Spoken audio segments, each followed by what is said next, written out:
How's it going, everybody? Welcome back to another brand new episode of the Sarthak Show. My name is Sarthak, and I'm the host of this beautiful show, which we do almost every day. Mind you, this is a huge one, as we are just away from a classic Euros final, the game between Italy and England.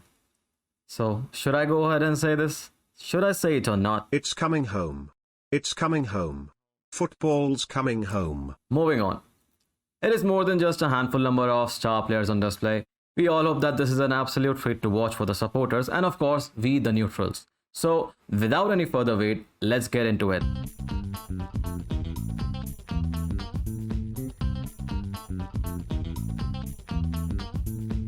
We've already had some unbelievable games, but we are here to talk about a game that potentially tops them all. It is not every tournament that England and Italy go head to head, but driven by emotions and a lot of fire within both the teams, it is a very crucial game for Italy and England in equal respects. Okay, so now that's done. Of course, we are talking about England. This is a huge one for them as it is their first major final appearance in the last 66 years. So that's a lots and lots of time that has been passed without any final. So, driven by exceptional crowd support and backed by their players' spectacular performances, England have been nothing but absolute ballers throughout this tournament. From back to front, they've had the players performing on the highest of the highest levels, whether it is now the Golden Glove winner for the Euros, Jordan Pickford in the goal, and their central defender partnerships, or their solid DMs, or their young attacking core even with Harry Kane up top. They have come up with the answer whenever they have been put under the pressure by the other teams. Talking about players playing in pressure, there were a lot of them for England, and oh boy, they have responded so well to their critics.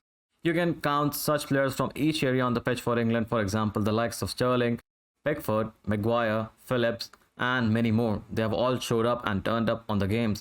All of them responded very well, and also don't forget about their coach Gareth Southgate. The guy was made fun of a lot of times for picking 4 or 5 right backs in a whole squad and taking some injured guys at the backup, and of course, about his decision making during the football games in the likes of, for example, substitutions, the formation, the back three he's playing.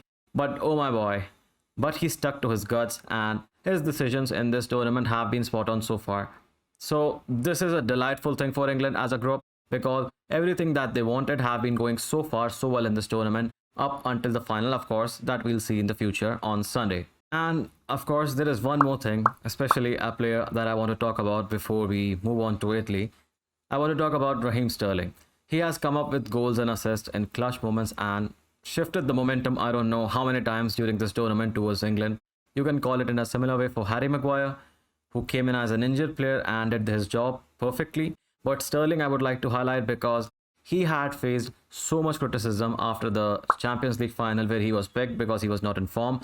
But it was Pep Guardiola's decision. It was not Sterling's decision. Sterling doesn't pick lineups. His manager basically backed him. Of course, it didn't turn out well, but oh boy, Sterling turned up in the tournament very well. And you know, Sterling scored almost in all the goals for the England in group stages, and of course one of them in the starting one in the quarterfinals, and then so on and so on. The round of 16. But this is a very crucial player now for England, and he's undroppable basically. A number that is always on the sheet, and you can't deny him because of his performance. So this is a good thing for England, I guess. And of course, a lot of this medal altogether, the England team will be put to test again when they play a huge side in Italy, as they are not the ones to be messed with. This brings us to a discussion about them only, of course. Wow, I don't know where I was going with this. We still have a lot of video left, so keep watching, please. So, Italy, and again Italy. What do you think when you are talking about Italy? Do you think about this? Do you think about this?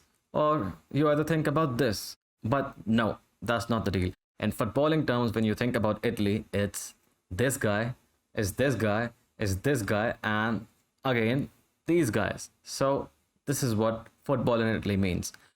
From failing to qualify for the last World Cup and dropping to their lowest ever FIFA rankings in number of significant losses on their record, Italy have given it all and climbed up the ladder of success in the hardest way possible. A change in managerial position, that is the coming of Roberto Mancini, started a new phase of resurgence for them within Italy's camp, and since then they've never looked back and they've never looked much more stronger. They have just have that winning aura around them, and they are currently unbeaten at 33 games, and will surely look to add one more to that total when they step on the Wembley turf on Sunday. Also, this Italian side is filled with emotion and exceptional talents who came up with every possible tag in this tournament. Underdogs, dark horses, favorites by the some but not by all. So they have shown what they can be on the pitch. They have shown everyone that they belong on the highest levels in the world football, and they have been playing like that, of course, to back it up. Italy is playing delightful and pleasing to our football. They attack in numbers, sorry. They have been brilliant midfielders all through the Italy squad, and now this time around in Euros, their performances have been brilliant too. And yet they are delivering an exceptional defensive masterclass on the field with the help of the ever long and finely aging Chiellini and Bonucci, the master of their own arts.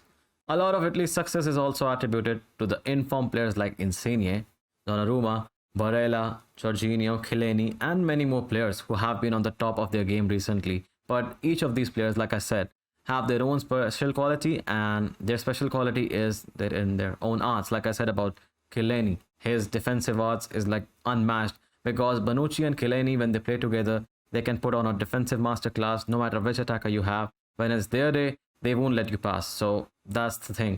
And likewise, talking about their midfielders and attacker Insigne, they do their job. They score goals, they create chances for their number 9. And of course, as we know, Italy's midfield is jam-packed now. They play a system properly with Jorginho right at the center and Barella making good decent runs with Verratti or Locatelli sometimes alongside him. So we know how Italy plays and how effective they can play. Therefore, my final verdict is that when these teams will come up against each other on Sunday, they have to be at their best, absolute best tactically as well as mentally.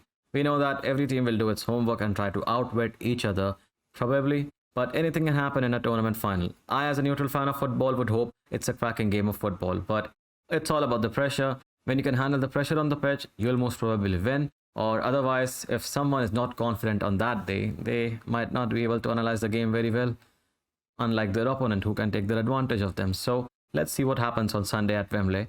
But if you support one of these teams, do let me know your predictions for this major final in the comment sections below. And don't forget to like, subscribe, and basically, it's done now. I'll see you in the next episode. Bye bye.